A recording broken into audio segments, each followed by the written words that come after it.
आप सभी का बहुत बहुत स्वागत है। और हमारे साथ जैसा कि राहुल देव सर हैं, किसी परिचय के मोहताज तो है नहीं सर, और हम सभी इनको बहुत ही करीब से जानते हैं, बहुत अच्छे से जानते हैं। तो सर के परिचय के बजाय हम जो है आज के इस आयोजन के लिए जो है अंकुर जी को बहुत धन्यवाद करते हैं कि इन्होंने इतना अच्छा आगाज कर रहे हैं। तो आगाज राहुल सर कर रहे हैं। तो पत्रकारिता का आगाज भी कुछ करीब 40 सालों पहले इन्होंने किया था। और मैं खुद भी इनका स्टूडेंट एक तरीके से रहा हूँ, जो करीब 15-20 सालों से जब हम लोगों ने पत्रकारिता की फील्ड में आए और एक छात्र के तौर पर हमने इनको देखा, सीखा, और आज इनसे गुफ्तगू करने का मौका मिल रहा है, तो इससे बढ़िया कोई आगाज हो नहीं सकता मेरे लिए भी। तो ये आप सभी के लिए भी एक सुखद पल है कि सर से हम जो है और हम भाषा पे बात करने जा रहे हैं। सर इन्होंने बताया कि हम भाषा पे बात करेंगे, और भाषा पे मुझे नहीं लगता है कि सर से बेहतर कोई चीज़ कोई बता पाएगा, क्योंकि इन्होंने एक 4 दशक का जो है भाषा के बदलाव, उस दौर की जब अखबार बदल रहा था, अखबार में किस तरह से जो है अखबार टीवी में शिफ्ट हो रहा था, और टीवी फिर एक तरीके से डिजिटल में शिफ्ट हुआ, डिजिटल से जो है फिर एक तरीके से अब जो है वो सोशल मीडिया पे शिफ्ट हो गया, और सोशल मीडिया फिर अभी एआई की तरफ शिफ्ट हो रहा है। तो सर ये जो भाषा, उसमें भी भाषा बदलती जा रही है सर। हर पड़ाव पे आपने देखा होगा कि भाषा, कुछ ना कुछ भाषाओं में मतलब लहजे में चेंज आया है, पत्रकारिता में भी चेंज आया है। चूँकि भाषा जो है, अब हम जो आज की पत्रकारिता की बात अगर हम करें तो हम जो दैनिक भास्कर डिजिटल में हम जिस तरह की भाषा का इस्तेमाल कर रहे हैं, हम उसी तरह के भाषा का इस्तेमाल करते हैं, ताकि जो हमारा यूजर है सामने सर, जो सामने हमको पढ़ना चाहता है, एक ठेले वाला, एक दुकान वाला, एक पान वाला, एक सामान्य आदमी, एक ऑटो रिक्शा जो चलाता है, वो उस भाषा को समझ सके। तो हमारा तो मकसद होता है कि हम अपनी भाषा जो एक खबर दें, उस भाषा, उसकी भाषा ऐसी होनी चाहिए कि वो उसको समझ सके, उसको पढ़ के उसको हम इतनी बड़ी भाषा, इतना मतलब उसको क्लिष्ट भाषा जिसको कहेंगे, इसको हम एक बहुत ही साहित्यिक भाषा ना देके हम उसको समझने वाली भाषा दें। एक पत्रकार का ये भी दायित्व होता है। तो हम सर से समझना चाहेंगे कि सर आप आज की भाषा को किस लिहाज से देखते हैं पत्रकारिता में, और जो हमारा ऑडियंस होना चाहिए उसको हमें किस तरह की भाषा देनी चाहिए और किस तरह की भाषा उसको परोसनी चाहिए। धन्यवाद गौरव। सबसे पहले तो कविशाला को धन्यवाद इस चर्चा में मुझे बुलाने के लिए। आपने कई सारे सवाल पूछ लिए हैं, तो सवाल भी थोड़ा लंबा हो गया। जवाब मैं चाहूँगा कि कोशिश करूँगा कि उतना लंबा ना हो, ताकि ज़रा बातचीत का मज़ा, संवाद का मज़ा बना रहे। हमारी भाषा कैसे होनी चाहिए, ये आपकी भाषा कैसे होनी चाहिए, ये तय करने का मुझे कोई अधिकार नहीं। भाषा के बारे में राय आपकी अलग है, मेरी अलग होगी, हो सकती है, एक भी हो सकती है राय। हम सबकी भाषा भी अलग होती है। हम जिस तरीके से भाषा का इस्तेमाल करते हैं वो भी अलग होता है। सबका एक अंदाज़े बयां जिसको हम कहते हैं, एक शैली होती है। सबकी भाषा की समझ भी अपनी होती है, और सबकी भाषा की सामर्थ्य भी अलग अलग होती है। निर्भर करता है कि हमारी अपनी एक निजी, हर व्यक्ति की निजी शब्दावली, शब्दकोश होता है उसका, वो कितना समृद्ध है। तो भाषा कैसी होनी चाहिए, ये निर्भर करता है कि माध्यम क्या है और उसका लक्ष्य क्या है। तो उस पर कोई एक ऐसा मानक हम नहीं बना सकते। आपको हर तरह का लेखन, हर तरह की भाषा, हर तरह का साहित्य मिलता है। एक ऐसा साहित्य है जो परम उत्कृष्ट माना जाता है, जिसको कालजयी भी माना जाता है दुनिया की हर भाषा में, बड़ी भाषा में। आप हजारी प्रसाद द्विवेदी को पढ़ेंगे तो वो आपको परम कृष्ट लग सकती है, लेकिन उनका बाण भट्ट की आत्मकथा पढ़ेंगे तो वो लगभग लेगा कि हिंदी पढ़ रहे हैं, संस्कृत पढ़ रहे हैं। लेकिन उन्होंने ही जब वो अपने ललित निबंध लिखते हैं तो लगता है कि भाषा बह रही है, बिल्कुल छल छलाती हुई, और सबको समझ में आ रही है, और वो भीतर कहीं छूती है। तो एक ही व्यक्ति अलग अलग संदर्भों में अलग अलग तरीके से भाषा का व्यवहार करता है। आप भी करते हैं। आप जब दोस्तों के साथ, आप जब बात करते हैं तो हम एक अलग तरह की भाषा बोलते हैं। वहीं जब आप जब लिखते हैं तो आपकी भाषा बदल जाती है, और जब आप बोल रहे हैं, मंच पर बोल रहे हैं, तो आपकी भाषा और बदल रही है। तो भाषा के बहुत विविध और अनंत रूप हैं। पत्रकारिता की भाषा का जहाँ तक सवाल है, जाहिर है कि वो सबको समझ में आए, इसकी कोशिश होनी चाहिए, सभी करते हैं। लेकिन वो तथाकथित आम आदमी यानी खोंचे वाले को भी और जो छोटी दुकान पे बैठा है उसको भी और वो किसी किसान को भी समझ में आए, इस पर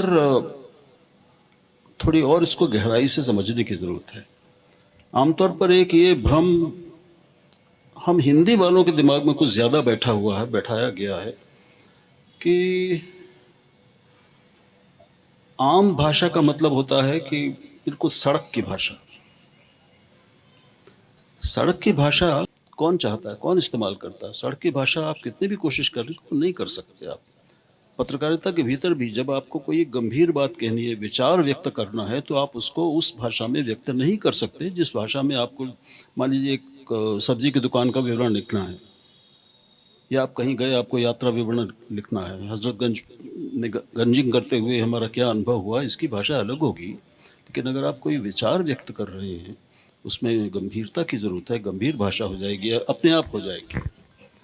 तो इस पे ऐसे कोई नियम नहीं बनाया जा सकता।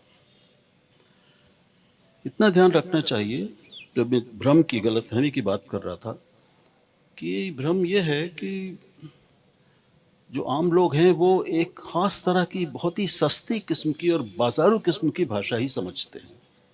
मैं निवेदन ये करना चाहूँगा आपसे और सभी से कि हम जिसे आम आदमी कहते हैं भारत का, वो भी अच्छी भाषा, अच्छी हिंदी समझता है। अमिताभ बच्चन की भाषा, वो केबीसी में जो भाषा बोलते हैं वो सब सुनते हैं ना, पूरा देश सुनता है कि नहीं? किसी ने आपत्ति की कि हमें उनकी बात समझ में नहीं आ रही? वो तो परम क्लिष्ट बोलते, एकदम किताबी भाषा बोलते हैं, सबको समझ में आती है और अच्छी लगती है। तो भाषा का इस तथाकथित क्लिष्टता और सरलता वाला ये जो सीधा समीकरण है, ये उतना सीधा है नहीं।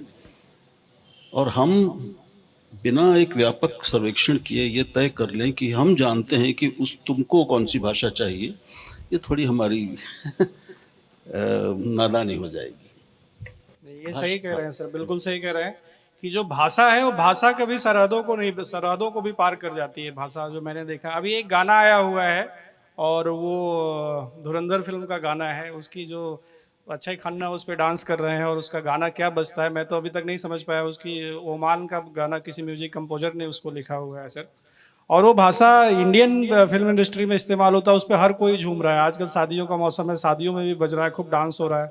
बट उसकी भाषा सर, जो आप कह रहे हैं कि भाषा कौन क्या समझेगा और किस पे क्या उसको क्या रिप्लाई करेगा, ये हम नहीं तय कर सकते। हम फॉर्मल हो जाते हैं, जैसे हम यहाँ आपसे बात फॉर्मल लहजा आ जाता है।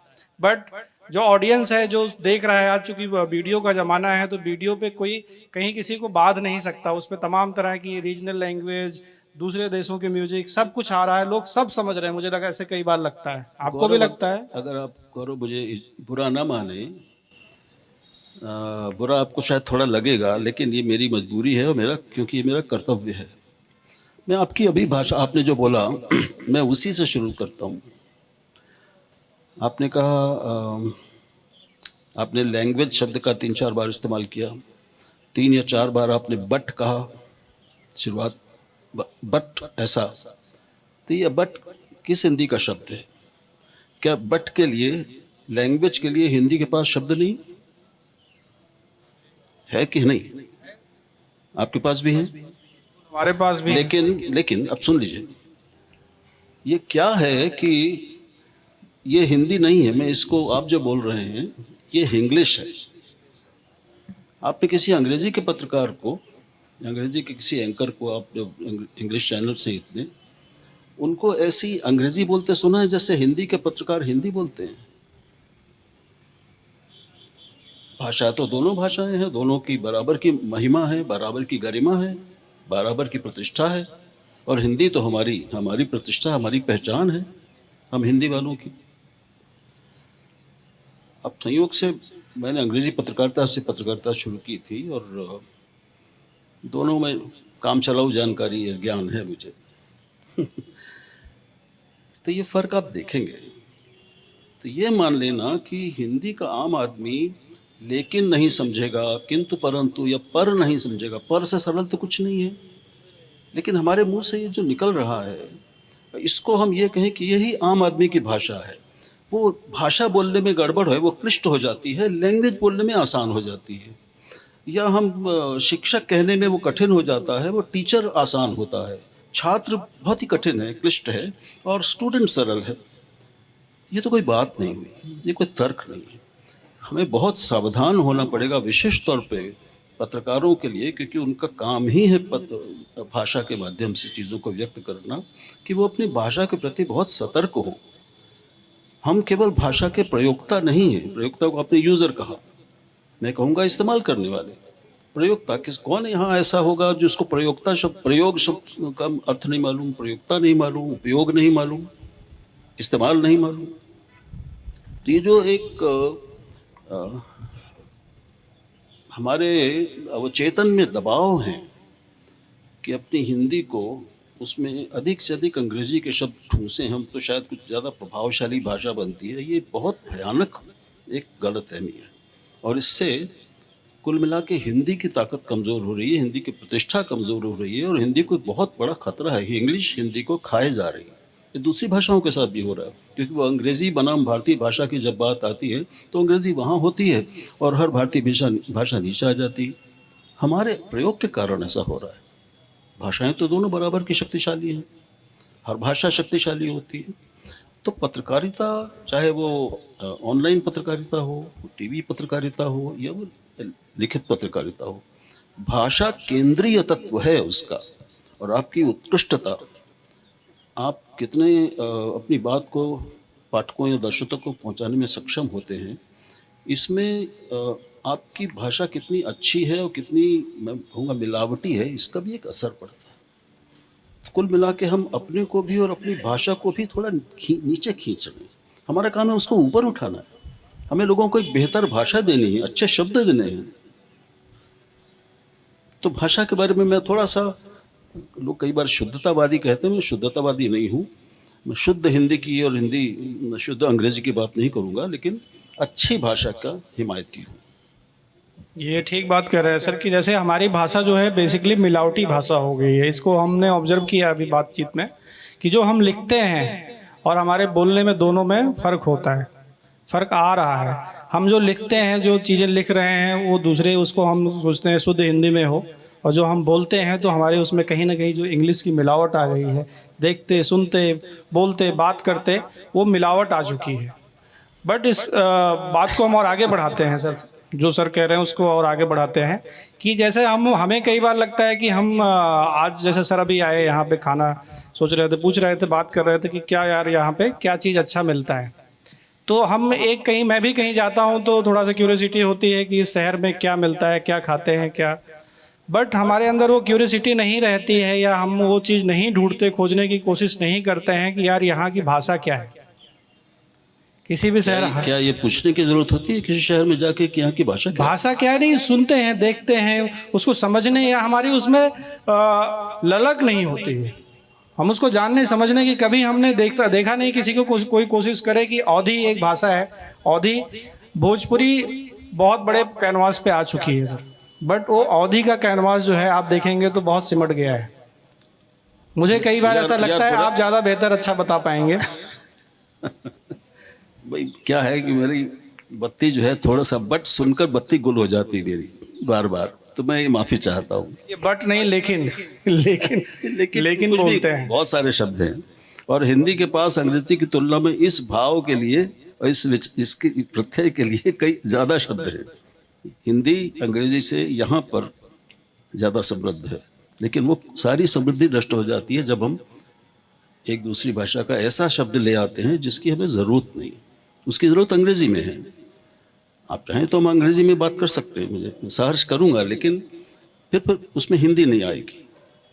तो ये एक हर भाषा की गरिमा होती है। मैं आपसे फिर निवेदन कर रहा हूँ उस सवाल पर आने से पहले। अब आपने जिज्ञासा की बात की कि हम किसी नए शहर में जाते हैं तो वहाँ की भाषा को जानने समझने की उत्सुकता या जिज्ञासा लोगों में कम होती है। तो जिज्ञासा मनुष्य मात्र में हमेशा कम ही होती है, चाहे वो भाषा की बात हो या कुछ और बात हो। किसी शहर में हम जाते हैं तो उसके इतिहास को जानने की हमारी उत्सुकता कितने लोगों में होती है? आप पाएंगे कि कम लोगों में होती है। उसकी भाषा की खूबसूरती को, भाषा की विशेषताओं को, भाषा की समृद्धि को, उसके इतिहास को जानने की जिज्ञासा और कम लोगों में होती है। आमतौर पे हमारी रुचि वहाँ के खान पान को लेकर ज़्यादा होती है, वो भी अच्छी रुचि है। तो जिज्ञासा जहाँ है, ये आपने अच्छी बात कही, जहाँ जिज्ञासा है वहाँ ज्ञान होगा। बिना जिज्ञासा के, जानने की इच्छा के कोई ज्ञान हो नहीं सकता। और अब हम एक ऐसे समय में हैं जहाँ पर लोगों की जिज्ञासा इतनी, मैं कहूँगा कि दब गई है, जिज्ञासाएं जब दब गई हैं, या पूछने की, जानने की इच्छा ही दब गई है कि उन्हें जो जो वो सुनते हैं उसको बिना कुछ पूछे मान लेते हैं। उनमें ये जिज्ञासा नहीं जन्म लेती कि ये जो मैं सुन रहा हूँ, ये मुझ तक आ रहा है, जो मैं पढ़ रहा हूँ, जो अखबारों में लिखा जा रहा है या दिखाया जा रहा है चैनलों पर, या कोई भी कुछ कह रहा है, वो कितना सच है, उसमें तथ्य कितना है और झूठ कितना है, वो कितना सत्य है, कितना अर्धसत्य है, कितना असत्य है। और आज तो यही हो रहा है ना। तो जिज्ञासा, अगर हम एक जागरूक मनुष्य हैं और हम ठीक से इस दुनिया में जीना चाहते हैं, हम कहीं भी हों, किसी भी देश में, जिज्ञासा अगर हम में नहीं है तो हम बढ़ नहीं पाएंगे, हम एक स्वतंत्र स्वायत्त व्यक्ति नहीं बन पाएंगे। दुर्भाग्य से हम एक ऐसे समय में हैं जिस समय दुनिया की हर चीज़ के बारे में, सब कुछ नहीं लेकिन काफ़ी कुछ जानने का जरिया हर व्यक्ति के पास आजकल मोबाइल के रूप में मौजूद है। हम दुनिया की हर चीज़ के बारे में काफ़ी कुछ जान सकते हैं। त्रासदी यह है और दुर्भाग्य यह है कि इस ऐसे साधन के अपने पास होते हुए, जो इससे पहले किसी मनुष्य, किसी पीढ़ी के पास पूरी दुनिया में नहीं रहा, इतिहास में पूरा विश्वकोश हमारे साथ 24 घंटे साथ रहता है, लेकिन हम पूछने की इच्छा महसूस नहीं करते, पूछने की जहमत नहीं उठाते। हमें सिर्फ 2 शब्द लिखने होते हैं, हमें उसके 50 विकल्प मिल जाएंगे, सत्य और असत्य और असत्य के, लेकिन जो हम पढ़ते हैं या सुन लेते हैं, हम उसको मान लेते हैं। इससे बड़ा कोई आश्चर्य मुझे इस समय में नहीं है, और दुर्भाग्य से पत्रकारिता भी इसका शिकार हो गई। तो जैसा सर कह रहे हैं कि जिज्ञासाओं का मरना मतलब इंसान का मरना, मुझे लग रहा है एक तरीके से है, बट वो फिर बट आ जाता है मेरे शब्द में, लेकिन अब बोलते हैं उसको, और सर को बट खराब धन्यवाद बुरा लगा। आपको लगना चाहिए, सुधार करते हैं लेकिन कहते हैं तो। लेकिन एक जो दर्शक है, एक आम आदमी है, वो गूगल करता है, गूगल पे खोज रहा है, कुछ उसकी जिज्ञासाएं होती हैं, लेकिन वो क्या खोजने की कोशिश कर रहा है, वो भाषा को नहीं, मुझे लगता है कभी खोजने का प्रयास बहुत रेयर, कम ही लोग करते होंगे, जो थोड़ा पढ़ने लिखने से कोई ताल्लुक़ रखते हैं, वही करते हैं। बाकी लोग अपने एंटरटेनमेंट की चीज़ें खोजते हैं, उनकी जिज्ञासाएं यानी मनोरंजन की चीज़ें खोजते रहते हैं। उनकी जिज्ञासाओं का दायरा बदल चुका है, सोच बदल चुका है। और पहले हम उसके लिए डिक्शनरी रखते थे और शब्दकोश रखते थे, लेकिन अब वो चीज़ें ख़त्म हो चुकी हैं। तो सर अब हम उस दौर की बात करते हैं जिस दौर में हम अभी प्रेजेंट में हैं, और जो एआई की भाषा आ रही है, उस भाषा को आप किस तौर पे देखते हैं? वो हमें कितना समृद्ध करेगी, कितना निखारेगी, कितना पुरस्कृत करेगी? एआई की अपनी कोई भाषा नहीं है। एआई एक टेक्नोलॉजी है। आप उससे जिस भाषा में पूछेंगे, अगर उस भाषा में जैसे LLM कहते हैं, लार्ज लैंग्वेज मॉड्यूल्स, उसी के आधार पे एआई काम करता है। वो जो हमें जानकारी देता है, तो उस भाषा में अगर उस विषय के बारे में पहले से बड़ी लंबी जानकारियाँ पहले से उसमें रख दी गई हैं, फीड कर दी गई हैं, तो उसके आधार पर वो हमारे लिए जवाब देता है। एआई की अपनी कोई भाषा नहीं है, क्योंकि उसका आरंभ भी अमेरिका में हुआ, पश्चिम में हुआ, मुख्यतः अमेरिका में हुआ, और उसका सबसे ज़्यादा इस्तेमाल भी, क्योंकि अब अंग्रेज़ी अंतर्राष्ट्रीय स्तर पर एक विश्व भाषा बन चुकी है, उससे बड़ी कोई विश्व भाषा है नहीं, तो इसलिए उसमें सामग्री ज़्यादा है। आप हिंदी में भी कई एआई मॉडल्स ऐसे हैं जिन पर आप हिंदी में प्रश्न पूछेंगे, आपको हिंदी में उत्तर मिलेगा। एआई अंग्रेज़ी से 20 भाषाओं में अनुवाद कर सकते, आपको बता सकती है, या किसी एक भारतीय भाषा से वो अंग्रेज़ी सहित दूसरी भाषाओं में अनुवाद कर सकती है। तो ये एआई की क्षमताएं बढ़ रही हैं, क्षमताएं, और अभी हम नहीं जानते, 5 साल में तो एक चमत्कार जैसा दृश्य हमारे सामने आने वाला है। तो एआई का, जैसा मैंने कहा कि भाषा से कोई इस तरह का सीधा संबंध नहीं है, अब ये जिम्मेदारी हर समाज और हर सरकार की और भाषा के बोलने वालों की है कि वो और कंपनियों की है कि वो जो प्रमुख भाषाएं हैं, भारत में ही 22 भारत में अब केंद्र सरकार की बहुत सारी ऐप्स हैं एआई को लेकर, आप उसमें देखेंगे कि आपको 22 भाषाओं में बराबर की बहुत उत्कृष्ट और समृद्ध जानकारी मिलेगी। ये सब हो रहा है, एआई इसको और बढ़ा रहा है। तो वो हमारी क्षमताओं को बढ़ाता है, वो किसी भी भाषा में। एआई जो सर कह रहे हैं आप कि एआई जो दे रहा है वो जो गूगल पे है उसी को पुरस्कृत करके दे रहा है, उसी को खोज के उसमें से चीज़ों को छानबीन करके हमारी जो ज़रूरत है, हम जो जिज्ञासा है उसको शांत करने की कोशिश करता है। अभी बहुत से टूल्स उसमें आ चुके हैं, बहुत सी चीज़ें उसको रिफ़ाइन किया जा रहा है। पर मैं अभी एक एड ऑन चीज़ें करना चाहूँगा सर कि मैं देख रहा था कि जो बाहर की भाषाएं हैं जो गूगल पे अवेलेबल है, तो वो 20 मिलियन के आसपास केवल हिंदी जो है उस पर 20 मिलियन समथिंग आर्टिकल उस पर है। बट इससे लेकिन हमसे ज़्यादा जो है चाइना की, जर्मनी की, अंग्रेजी की, सबसे ज़्यादा अंग्रेजी के हैं और 100 मिलियन के आसपास। उसके बाद चाइना का है, जर्मन है। ये सारी लैंग्वेज जो है, भाषाएं जो हैं, वो हमसे कहीं ज़्यादा गूगल पे उनके आर्टिकल अवेलेबल हैं। हम अपने पे बहुत गर्व करते हैं कि हमारी आबादी 1 करोड़ 140 करोड़ की आबादी के देश हैं हम, पर हम गूगल को दे क्या रहे हैं? गूगल को हम हमारे जो जितने भी इतने जर्नलिस्ट हैं, बिरादरी है, साहित्यकार हैं या समाज है, वो मुझे लगता है कि वो सर लिख नहीं रहा है, पढ़ नहीं रहा है, लिख नहीं रहा है। लिखेगा तभी वो गूगल को कुछ देगा, और जब गूगल आपसे पाएगा नहीं तो जो आपकी जिज्ञासा होगा उसको सही तरीके से शांत नहीं कर पाएगा। जबकि बाकी भाषाओं में उस पर बहुत अच्छे से वहाँ की ऑडियंस काम कर रही है। इसको कैसे आप देखते हैं? क्या इससे हमारा समाज को कुछ बेहतर जैसा गाइडेंस मिल सकता है या नहीं मिलेगा? ये कोई चिंताजनक विषय है? निश्चय ही चिंताजनक है। मैं समझता हूँ शायद आप विकिपीडिया की बात कर रहे हैं, जिसके पन्नों की गिनती की जाती है, उसमें कुछ कह रहे हैं आप, बताइए। विकिपीडिया का ही वो डेटा था। जी हाँ, गूगल अलग है, विकिपीडिया थोड़ा अलग है। तो गूगल पर भी ये सवाल उठाया जा सकता है। तो उसमें अलग अलग भाषाओं के कितने पन्ने हैं इसकी आती है। अंग्रेजी के सबसे ज़्यादा है, मुझे अभी याद नहीं है कितने करोड़ हैं। तो मिलियन को हम करोड़ भी कर सकते हैं, क्योंकि हम लोगों को तो लाख, हज़ार, लाख, करोड़, अरब की आदत है। तो उसमें हम मिलियन, बिलियन और ट्रिलियन ले आते हैं, तो आम आदमी, जिसको आप आम आदमी कहते हैं, अभी वो भ्रमित हो जाएगा। आप किसी आम आदमी से पूछिए, अपने उस तथाकथित आम आदमी से, कि मिलियन क्या होता है, तो वो बता पाएगा।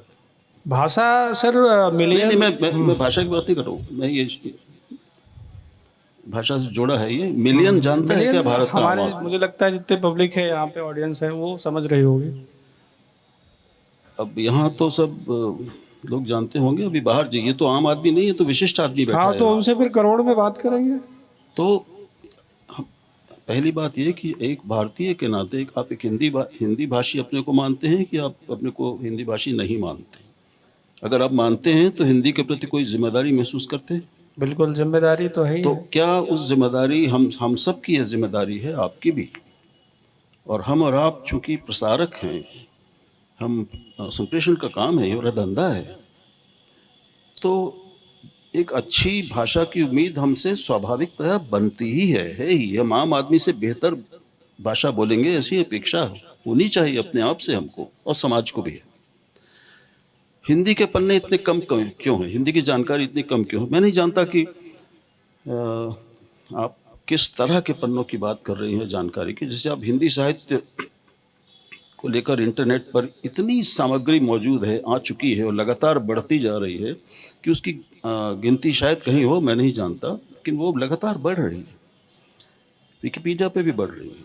पहली बात यह कि हिंदी में टेक्नोलॉजी, नई टेक्नोलॉजी, आधुनिक टेक्नोलॉजी बहुत देर से आई, और हिंदी समाज में और अंग्रेजी समाज में और हिंदी समाज में और चीनी बोलने वाले मंडेरिन भाषी समाज में कुछ बहुत बुनियादी ढांचागत अलगाव हैं, विभिन्नताएं हैं।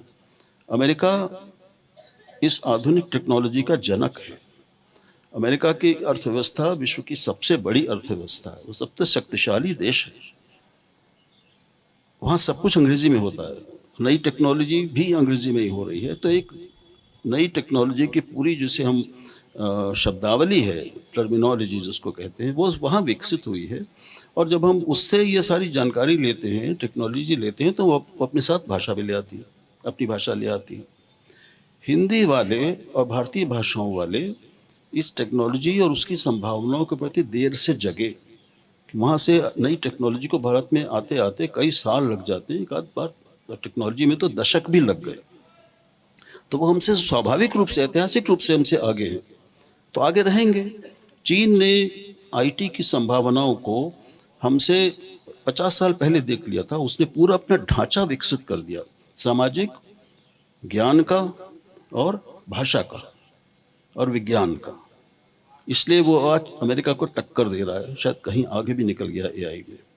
तो ये निर्भर करता है कि किस देश में और किस भाषा में नई तकनीक को सोखने की क्षमता कितनी है। सोखने के लिए लोग चाहिए। अगर मैंने आईटी के बारे में कुछ क ख ग घ मुझे पता नहीं, तो मैं नई टेक्नोलॉजी जो मुझे अपार संभावनाओं से सन्नद्ध करती है, मैं उसका इस्तेमाल कैसे करूँगा? और मेरे बच्चे कैसे करेंगे? मेरे बाद आने वाले कैसे करेंगे? तो ये जो ऐतिहासिक क्रम है तकनीक के विकास का और किसी देश और भाषा में आने वाली तकनीक और उसके विकास का, इसमें बहुत बड़े बड़े अंतर हैं। और अंत में कि सरकारें और समाज और जो महत्वपूर्ण संस्थाएं होती हैं, वो कितनी जागरूक हैं नई तकनीक के बारे में, कितनी सतर्क हैं, उनको अपने यहाँ लाने के लिए, उनको सीखने के लिए वो कितनी तैयार हैं, कितनी जिज्ञासु हैं, मैं कहूँगा।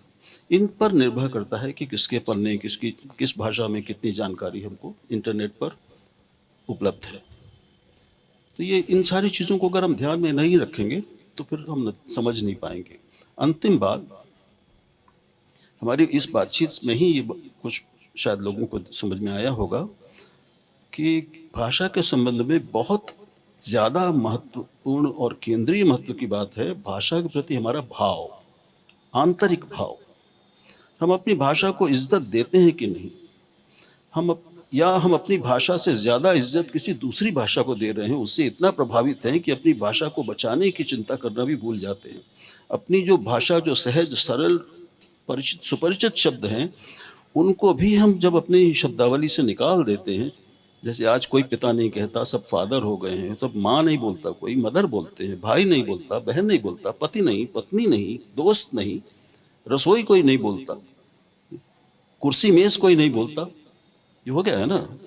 आपने अंग्रेजी में सुना कोई कहता है कि ये जरा गिव मी दिस गिलास और बोतल ऑफ पानी, कोई बोलता है क्या ऐसे? हम कहेंगे कि वाटर बॉटल प्लीज।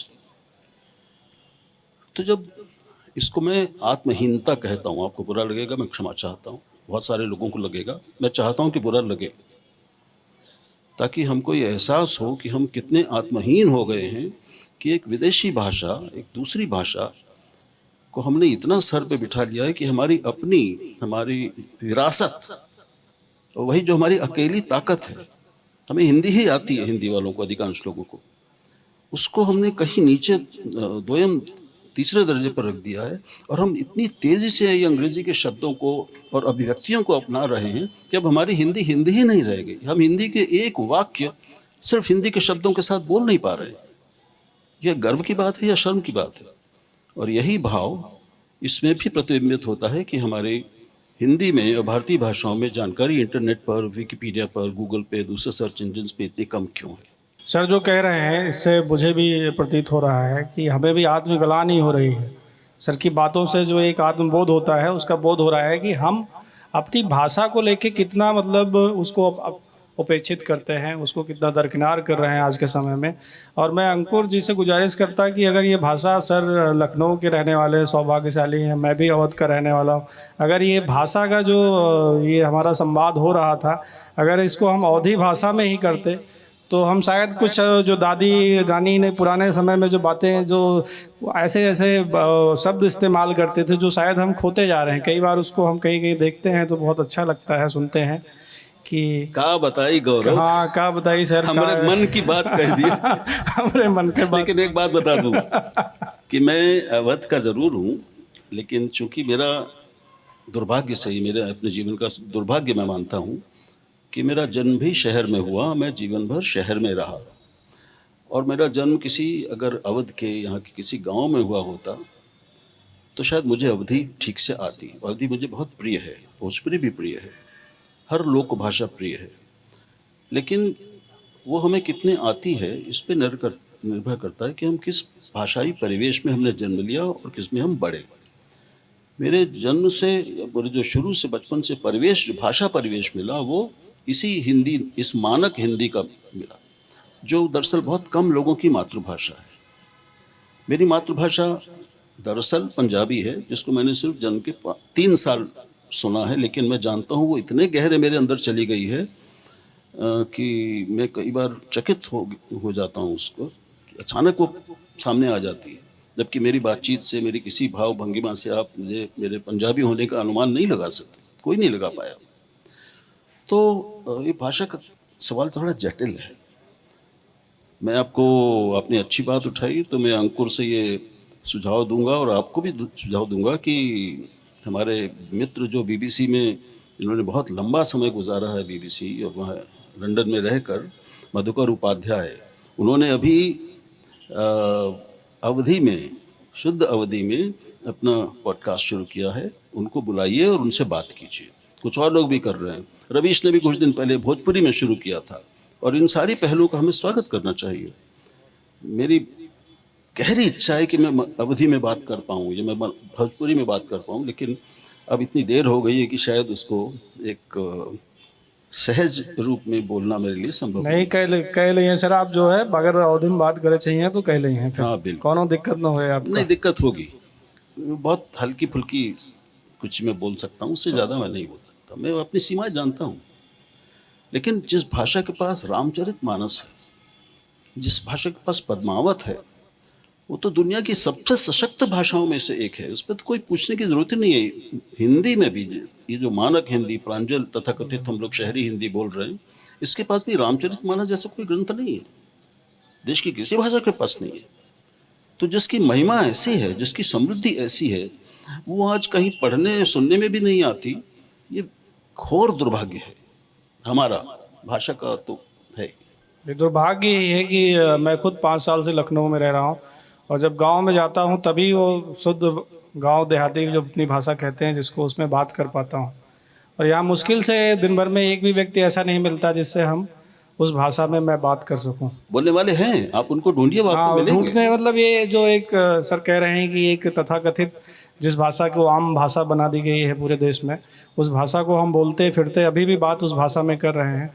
एक देशज जो क्षेत्रवाद का तमगा भी लगता है, उससे भी कई बार हीनता का भाव लोगों में बोध किया जाता है। जैसे अगर भोजपुरी का बंदा अगर दिल्ली मुंबई में जाके बोलता है तो उसको लोग निम्न दर्जे का सोचते हैं। साउथ का व्यक्ति बोलता है अगर साउथ में जाके तो उसको बोलता है। साउथ का व्यक्ति अगर नॉर्थ में आता है सर, दक्षिण का व्यक्ति जब उत्तर में आता है, मैं समझता हूँ तो आप भी मुझे सुधारते चल रहे हैं। मेरी भी भाषा बिगड़ चुकी है बेसिकली, तो उस पर मैं अब काम करूंगा। आज के जो सर के साथ संवाद करने से फायदा है कि उसका मैं काम करूंगा। मैं कुछ भाषा के बारे में, आपने जो मुद्दा उठाया वो एक बहुत बड़ा मुद्दा है। तो भाषाओं में अंतर, थोड़ा बहुत भाषा के बारे में जो समझ मेरी बनी है पढ़कर, सुनकर, सोचकर, कि भाषाओं में एक शक्ति का क्रम भी होता है। शक्तिशाली भाषा, वर्चस्वशाली भाषा, और उसके बाद फिर कम शक्तिशाली, फिर उससे कम शक्तिशाली, फिर उससे कम शक्तिशाली, कम वर्चस्व वाली भाषा। भोजपुरी के लिए यह हिंदी एक वर्चस्वशाली भाषा है तो उसको दबाती है। हिंदी के लिए अंग्रेजी उससे ज़्यादा शक्तिशाली और वर्चस्वशाली भाषा है तो वो हिंदी को दबाती है। भाषा तो उसका तो कोई शरीर नहीं होता, अपने आप में वो कुछ नहीं करती, हम ही आप करते हैं भाषा के नाम पर। ये हमारे मन की मनोग्रंथियाँ हैं, मनोविज्ञान है मनुष्य का। तो अंग्रेज़ी ने, और जो औपनिवेशिक भाषाएं रही हैं संसार में, अंग्रेज़ी सबसे ज़्यादा है, फ्रेंच, थोड़ी बहुत जर्मन भी, डच, पोर्चुगीज़, इन सब ने संसार के अलग अलग देशों पर पहले तो प्रभुत्व किया, कब्जा किया। उनको भारत पर भी कब्जा हुआ, 200 साल हमारा अंग्रेज़ों का रहा। तो उन्होंने अपने हिसाब से, अपने हितों के लिए शिक्षा व्यवस्था बनाई, उसकी भाषा, माध्यम भाषा क्या होगी यह तय किया, उसकी किताबें बनाई, उसी में पढ़ाई लिखाई शुरू करवाई, और वो आज इतनी बड़ी हो गई है कि हम ये कल्पना भी नहीं कर पाते कि अवधि में भी उच्चतम स्तर की शिक्षा दी जा सकती है। भोजपुरी में भी दी जा सकती है, बुंदेलखंडी में दी जा सकती है, मगही में दी जा सकती है। तो हर भाषा अपने आप में बराबर की शक्तिशाली और संभावनाशाली और समृद्धशाली होती है। निर्भर करता है कि उसका अपने समाज का भाव उसकी ओर क्या है, और बाकी स्थितियां, सरकार, राज्य, शिक्षा व्यवस्था, जो शासन तंत्र है, उसमें कौन सी भाषा का प्रभुत्व है। तो जहाँ शक्ति का प्रभुत्व होता है हर क्षेत्र में, वहाँ फिर बाकी लोग उसकी नकल करने लगते हैं, वो बाकी सब चीज़ों को प्रभावित करके दबाती है। तो ये जो भाषाओं का शक्ति क्रम है, वर्चस्व क्रम, इसको भी देखना होगा हमें। आज बहुत सारे देश, अब भारत में मैं समझता हूँ काफ़ी दिनों से एक नया भाषाओं का, अपनी अपनी भाषा को लेकर स्वाभिमान नए सिरे से जग रहा है। अब लोग मांग कर रहे हैं कि हमें भोजपुरी में हमें शिक्षा चाहिए, हमें अवधी में चाहिए, और भी उनसे भी छोटी भाषाएं चाहिए। हर भाषा जो बड़ी भाषा है वो उसकी, आप हिंदी में जानते हैं कितनी उपभाषाएं या लोक भाषाएं हैं? 53 कि नाम भी पता नहीं होगा लोगों को, इतनी समृद्ध है।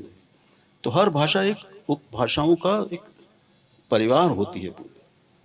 और ये अंग्रेजी के साथ भी है, ये फ्रेंच के साथ भी है। अंग्रेजी के भी बहुत सारे रूप हैं, अलग अलग देशों में अलग अलग तरह से बोली जाती है।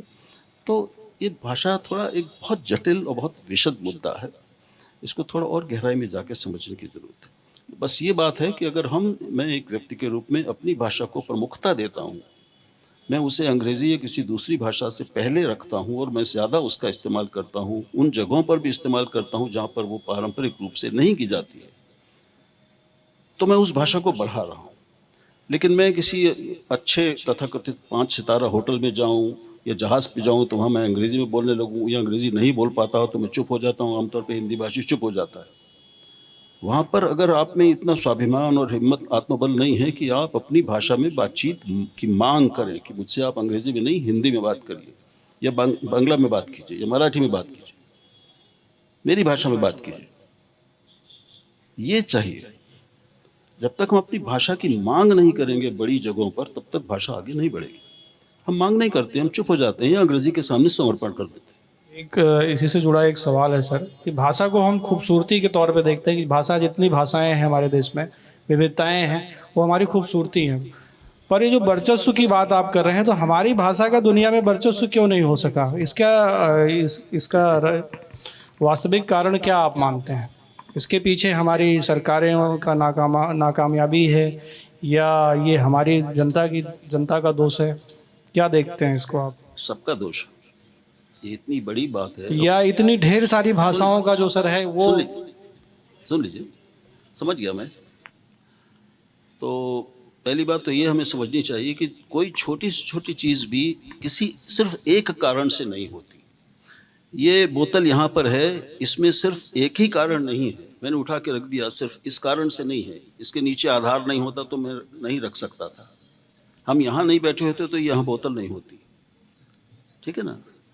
तो कितनी सारी, और मेरे ये उठाने में भी कितनी मांसपेशियाँ लगी हैं, मेरा मस्तिष्क लगा है, और एक सोच है, विचार उसके पीछे है। उन सब के कारण ये यहाँ से यहाँ आई है। और भाषा तो जैसे मैं बार बार कह रहा हूँ, बहुत ही जटिल और गहरा मुद्दा है। तो हमारी भाषाएं पिछड़ क्यों गई? कुल मिला के आपका सवाल शायद ये, भारतीय भाषाएं क्यों पिछड़ गई? क्योंकि शुरू में आपको ध्यान होगा कि जो हमारा राष्ट्रीय आंदोलन था, स्वतंत्रता आंदोलन था, तो हिंदी को राष्ट्रभाषा होना चाहिए। सारे भारतीयों की शिक्षा उनकी अपनी स्थानीय भाषा में, मातृभाषा में होनी चाहिए, सिर्फ हिंदी में ही नहीं। ये सबसे पहली बात तो महात्मा गांधी ने उठाई थी 1917 में, राष्ट्रभाषा बनाने की मांग की थी। उसी के साथ सारी भाषाओं को माध्यम भाषा, शिक्षा का एकमात्र माध्यम भाषा बनाने की मांग की थी। लेकिन आज़ादी के बाद और उसके बाद जो लोग सत्ता में आए, वो उन पर अंग्रेज़ी इतनी हावी हो चुकी थी, क्योंकि हम अंग्रेज़ों से हमने पूरा प्रशासनिक तंत्र वैसा का वैसा ले लिया, क्योंकि इतना समय नहीं था कि एक नया समांतर बिल्कुल ही नया प्रशासन तंत्र विकसित किया जाए, नए कानून लिखे जाएं और बनाए जाएं। तो ये सब समय नहीं था इसका। देश बहुत उस समय अस्थिर था, बहुत अशांत था। हिंदू मुस्लिम समस्या आग का रूप धारण कर चुकी थी, नरसंहार हो रहा था। उसके बाद पूरे राष्ट्र निर्माण की चुनौती उन नेताओं के सामने थी। उनको एक स्वतंत्र राज्य भारत का निर्माण करना था, उसके तौर तरीके तय करने थे। तो ये सब करने में इसका समय नहीं मिला कि हम अपनी भाषाओं को इन सारी बहुत गहरी और बड़ी जिम्मेदारियों को वहन करने के योग्य बनाएं। वो लंबा समय लेने वाला काम है। किया गया था, कई प्रावधान किए गए थे, लेकिन वो दुर्भाग्य से पूरे नहीं हुए। इसके लिए उस समय की उन सरकारों और लोगों को जो सत्ता में थे, उनको जिम्मेदारी स्वीकार करनी पड़ी। आज भी बहुत सारी भाषाओं की बात बहुत हो रही है, लेकिन तंत्र में कहीं कोई भाषा दिखाई देती है आपको? तंत्र में तो अंग्रेजी का वैसे ही राज चल रहा है। इस भारतीय भाषाओं, भारतीय ज्ञान परंपरा और भारतीय संस्कृति को सर पे ओढ़ने वाली मुकुट की तरह इस सरकार में भी हिंदी कहाँ बढ़ी है? हिंदी के विद्यालय बंद हो रहे हैं, वो अंग्रेजी माध्यम के हो रहे हैं वो। और ये केवल हिंदी के साथ नहीं, पूरे देश में हो रहा है। तो ये सरकार भी इतने सालों में भी इस तंत्र को नहीं बदल पाई है।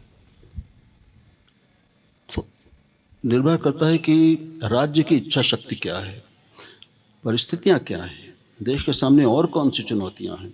और अंतिम बात, फिर मैं उस पर आ रहा हूँ, इस पर बहुत अध्ययन हो चुका है। यूनेस्को की उसने एक फ्रेमवर्क बनाया है, आज से 20 साल पहले बना दिया था, कि भाषाएं कैसे जीवंत होती हैं और कैसे कमज़ोर होती हैं। मैं उसमें अभी विस्तार में नहीं जाऊंगा। तो हमारा अपना भाव हिंदी समाज का, भारतीय भाषाओं के समाज का अपनी अपनी भाषा के प्रति जो भाव था, वो शुरू में उपेक्षा का, उदासीनता का रहा, और सब में एक होड़ लगी थी कि हम अंग्रेजी को कितनी जल्दी अपना लें और अंग्रेजी हासिल करके हम आगे निकल जाएं। वो आज भी चल रही है। कितने माँ बाप हैं जो अपने बच्चों को हिंदी माध्यम विद्यालय में भेजने के लिए तैयार हैं? यहाँ जितने लोग बैठे हैं, यहाँ या बाहर, आप सड़क पर भी कहीं चले जाए, किसी से पूछिए कि हिंदी माध्यम विद्यालय में बच्चों को भेजोगे, आपको मालूम है जवाब क्या होगा। तो हिंदी कैसे बढ़ेगी? ये जो बच्चे अंग्रेजी माध्यम में पढ़ रहे हैं, उनके मन में हिंदी के लिए प्रेम, स्नेह, आदर कैसे जन्म लेगा? उनको तो शर्म ही आएगी ना।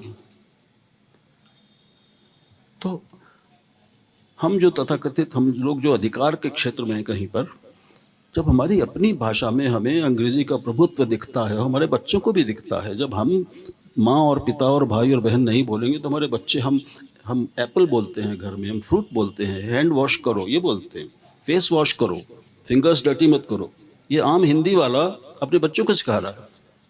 तो बच्चे के लिए सेब तो मर गया, संतरा मर गया, पपीता कुछ होता नहीं। हमारा ही हाल है ना। जो हमारी भाषा का आचरण है, हमारा भाषा आचरण, भाषा व्यवहार, ये तय करेगा और प्रभावित करेगा हमारे बच्चों की भाषा व्यवहार को। तो अंततः हमें फिर अपने आप को देखना पड़ेगा। और ये केवल हमारी आपकी बात नहीं, पूरे समाज का प्रश्न है। समाज के रूप में और एक व्यक्ति के रूप में जब हम अपनी भाषा को, भाषा परंपरा को इज्जत देना शुरू करेंगे, और इज्जत देने का एक ही तरीका है, घर में किताबें ला के रख दें आप और खोल के पढ़े नहीं है, बच्चों को पढ़ के सुनाए नहीं, तो कोई मतलब नहीं। तो जब हम हमारी भाषा, व्यवहार में, हमारी बातचीत में हमें भाषा के प्रति, हमारे बच्चों को, दूसरों को भाषा की इज्जत दिखाई देगी, भाषा के लिए प्रेम दिखाई देगा, तो वो भी, उन तक भी ये बात जाएगी, तब वो भी ये करेंगे। बिल्कुल सही कह रहे हैं सर कि जो भाषा का प्रेम, अगर हमारा आत्मसम्मान नहीं जागेगा, लोगों का आत्मसम्मान नहीं जागेगा, आम जनता का आत्मसम्मान अपनी भाषा को लेकर नहीं जागेगा, तो भाषा धीरे धीरे वो मरने लगती है। आज सब अंग्रेजी की तरफ भाग रहे हैं। अपने जो देशज भाषा है, जो अपना मूल है, उसको बचाने की जद्दोजहद की कोई करता हुआ नहीं दिखाई देता।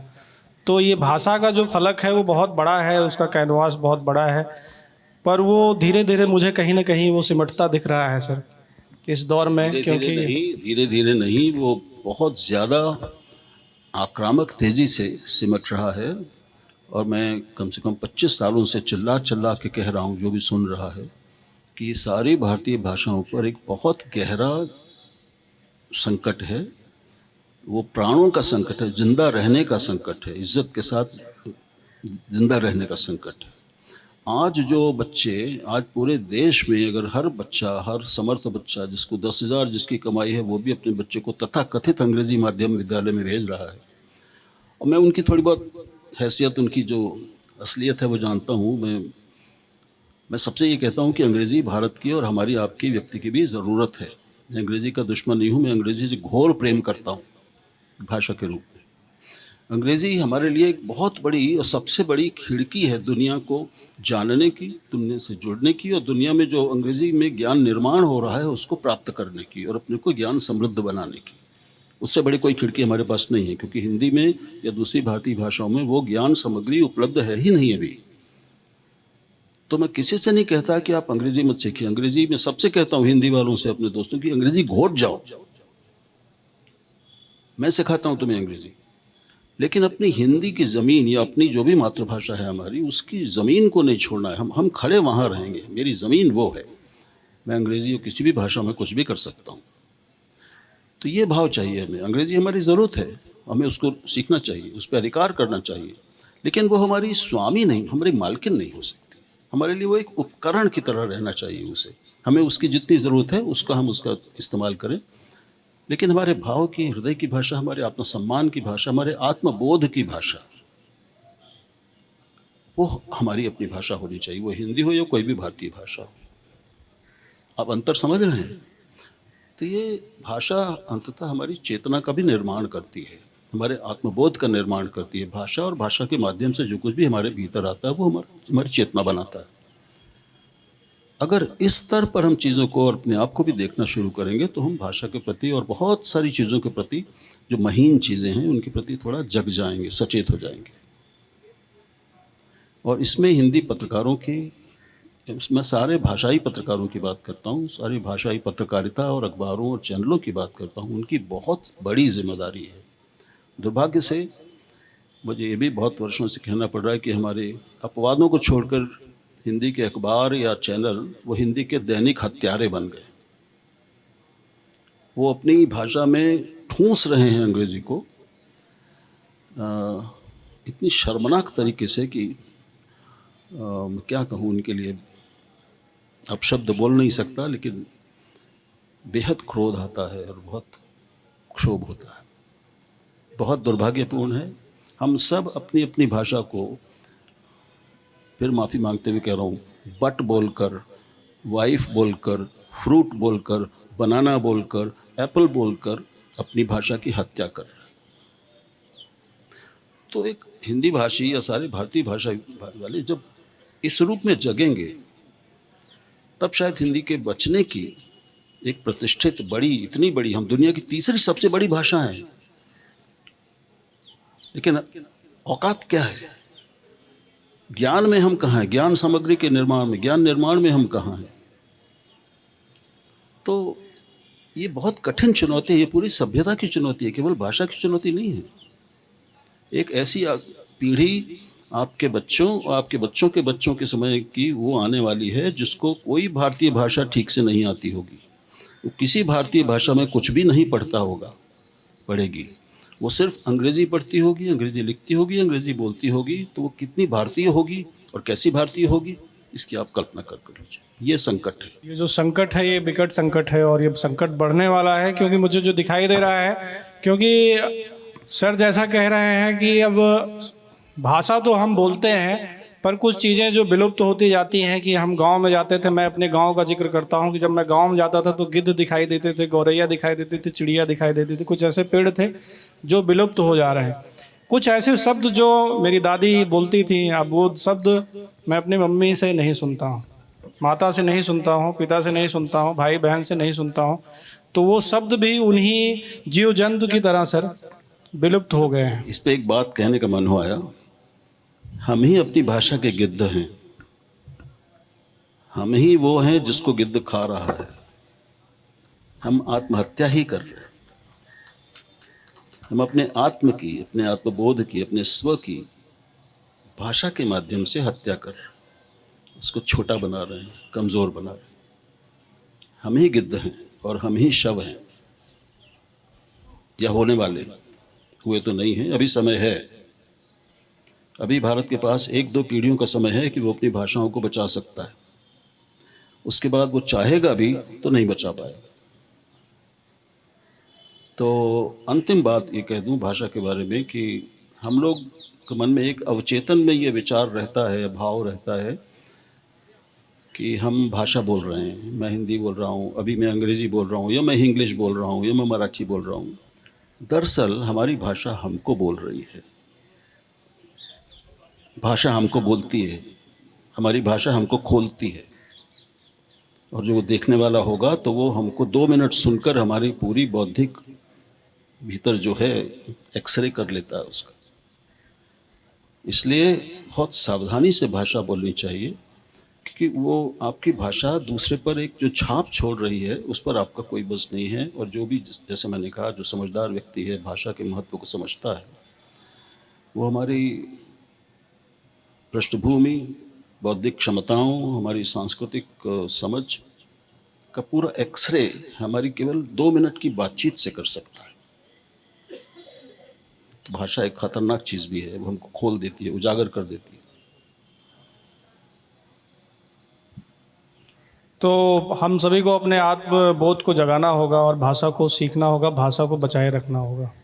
तो बहुत बहुत शुक्रिया सर, आपसे लंबी बात हुई, आपने कभी ज्ञानवर्धन का काम किया, आपने हमारे भी आत्मबोध को जगाने का काम किया, इस पे काम किया जाएगा। बहुत धन्यवाद गौरव, मुझे आशा है कि अब आप भी मेरी तरह भाषा के सिपाही बनेंगे। बिल्कुल बिल्कुल, धन्यवाद सर, बहुत बहुत शुक्रिया सर। धन्यवाद।